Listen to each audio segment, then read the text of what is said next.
이곳은 캘리포니아의 한 말차 가게에서 중국인 부부가 직원들과 다투며 난동을 부린 장면입니다. 말차 가게는 가장 평온해야 할 공간인데도 불구하고 이런 상황이 발생한 것입니다. 또 다른 장면에서는 거리 공연자가 나무 분장을 하고 장난을 치자 중국인 부부가 공격적으로 반응하는 모습입니다. 중국 본토 사람들은 언제든 폭발할 것 같은 팽팽한 긴장감을 보이는 경우가 많습니다. 최근 사례로는 중국과 일본의 월드컵 예선전이 있습니다. 경기 후 남중국에서 일본 유니폼을 입은 축구팬이 군중에게 둘러싸여 배신자라 불리며 유니폼을 벗으라는 요구를 받았습니다. 결국 경찰이 개입하여 유니폼을 강제로 벗기게 되었습니다.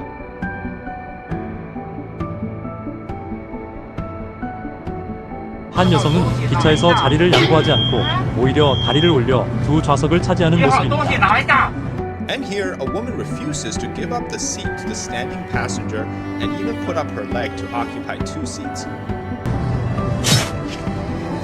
또 다른 장면에서는 나이든 여성이 신발을 벗어 옆자리 여성 공간에 두려 하다가 거절당하자 언쟁으로 번집니다. 이러한 태도는 권리의식이나 이기심으로 볼 수 있는데 중국 사회에서는 어느 정도 정상화된 행태입니다.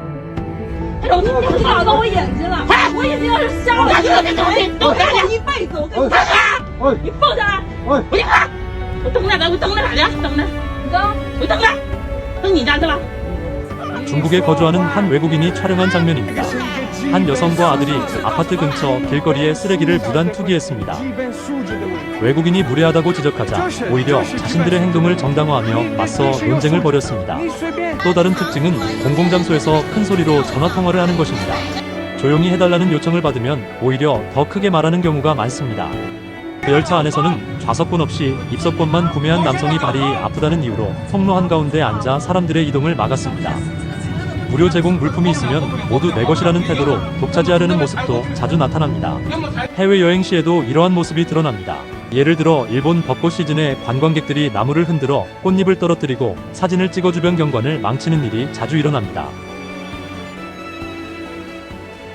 이케아에서 침대나 소파에 누워 자는 모습이 논란이 된 적이 있습니다.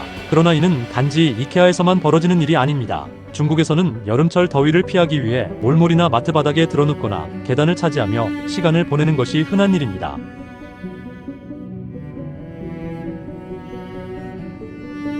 심지어 마트 냉장고 위에 발을 올리기도 하여 다른 사람들이 불쾌감을 느끼게 만듭니다. 중국 사회에서는 이러한 행동들이 정상적으로 받아들여지는 경우가 많습니다. 또 다른 문제는 공중화장실 사용 방식입니다. 화장실뿐만 아니라 거리, 풀숲, 심지어 정치적으로 상징적인 장소인天安门 광장에서도 사람들이 아무렇지 않게 용변을 보는 사례가 있습니다. 이는 부끄러움이나 제약 없이 자연스럽게 행해지는 행동처럼 보입니다. 중국은 오랜 역사와 문화를 가진 나라였음에도 불구하고 현재는 그 문화적 가치와 자존심, 예의가 거의 사라진 상태입니다. 영상은 이러한 이유로 중국에는 더 이상 예의가 없다는 결론으로 마무리됩니다.